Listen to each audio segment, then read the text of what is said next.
ಸರ್ಕಾರದ 6ನೇ ಗ್ಯಾರಂಟಿಯಾಗಿ ಉಚಿತ ಭೂಮಿ ನೀಡುವ ಯೋಜನೆಯನ್ನು ರೂಪಿಸಲಾಗುವುದು. ಡಿಕೆ ಶಿವಕುಮಾರ್. ರಾಯಚೂರು ಜಿಲ್ಲಾ ಉತ್ಸವದ ಸಮಾರೋಪ ಕಾರ್ಯಕ್ರಮ.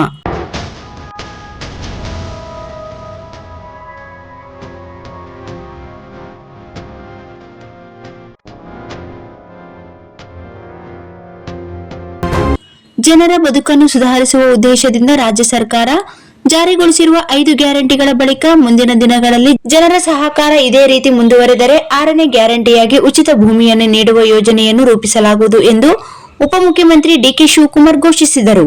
ಸ್ಥಳೀಯ ಕೃಷಿ ವಿಜ್ಞಾನಗಳ ವಿಶ್ವವಿದ್ಯಾಲಯದ ಆವರಣದಲ್ಲಿ 3 ದಿನಗಳ ಕಾಲ ನಡೆದ ಎಡೆದೊರೆನಾಡು ರಾಯಚೂರು ಜಿಲ್ಲಾ ಉತ್ಸವದ ಸಮಾರೋಪ ಸಮಾರಂಭದಲ್ಲಿ ಶನಿವಾರ ರಾತ್ರಿ ಮಾತನಾಡಿದ ಅವರು, ಬೆಲೆ ಏರಿಕೆಯಿಂದ ಜನರ ಆದಾಯ ಕುಸಿದಿದ್ದು ಆರ್ಥಿಕ ಸಂಕಷ್ಟ ಎದುರಿಸುತ್ತಿದ್ದಾರೆ.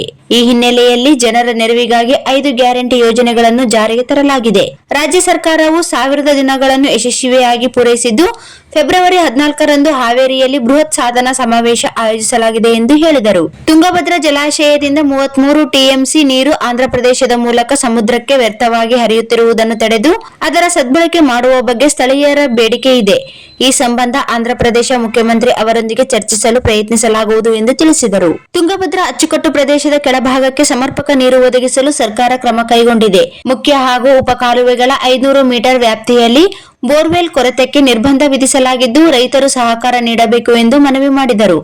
ಬಂಗಾರಪ್ಪ ಕೆರೆಯ ಅಭಿವೃದ್ಧಿಗೆ 300 ಕೋಟಿ ರೂಪಾಯಿ ಅನುದಾನ ನೀಡಲಾಗಿದ್ದು, ಕಾಮಗಾರಿ ಪ್ರಗತಿಯಲ್ಲಿ ಎಂದರು. ಕಲ್ಯಾಣ ಕರ್ನಾಟಕಕ್ಕೆ 371 ವಿಶೇಷ ಸ್ಥಾನಮಾನ ಒದಗಿಸುವಲ್ಲಿ ಮಲ್ಲಿಕಾರ್ಜುನ್ ಖರ್ಗೆ ಅವರ ಕೊಡುಗೆ ಅಪಾರವಾಗಿದೆ. ಮಹಾತ್ಮ ಗಾಂಧಿ ಮತ್ತು ಡಾಕ್ಟರ್ ಬಿ.ಆರ್. ಅಂಬೇಡ್ಕರ್ ಅವರಂತೆ ಖರ್ಗೆ ಅವರ ಹೆಸರು ಚಿರಸ್ಥಾಯಿಯಾಗಿ ಉಳಿಯಲಿ ಎಂದು ಹೇಳಿದರು. ಕನ್ನಡ ಮತ್ತು ಸಂಸ್ಕೃತಿ ಸಚಿವ ಶಿವರಾಜ್ ತಂಗಡಗಿ ಮಾತನಾಡಿ, ತುಂಗಭದ್ರಾ ಕ್ರಸ್ಟ್ ಗೇಟ್ ದುರಸ್ತಿ ಹಾಗೂ ಕಾಲುವೆಗಳ ರಿಪೇರಿ ಕಾರ್ಯಗಳನ್ನು ಶೀಘ್ರ ಕೈಗೊಳ್ಳಬೇಕು ಎಂದು ಡಿಸಿಎಂಗೆ ಮನವಿ ಮಾಡಿದರು. ಈ ಸಂದರ್ಭದಲ್ಲಿ ಸಚಿವರಾದ ಡಾಕ್ಟರ್ ಶರಣಪ್ರಕಾಶ್ ಪಾಟೀಲ್, ಎನ್ಎಸ್ ಬೋಸರಾಜ್, ಶಾಸಕರಾದ ಬಸನಗೌಡ ದದ್ದಲ್, ಹಂಪನಗೌಡ ಬಾದರ್ಲಿ, ಬಸನಗೌಡ ತುರ್ವಿಹಾಳ್, ಜಿಟಿ ಪಾಟೀಲ್, ಎಂಎಲ್ಸಿ ಎ ವಸಂತ್ ಕುಮಾರ್, ಸಂಸದ ಜಿ ಕುಮಾರ್ ನಾಯಕ್, ಜಿಲ್ಲಾಧಿಕಾರಿ Nitish K, CEO Eshwar ಕಾಂದು, SP ಅರುಣಾಕ್ಷು Girish ಸೇರಿದಂತೆ ಅನೇಕರು ಉಪಸ್ಥಿತರಿದ್ದರು.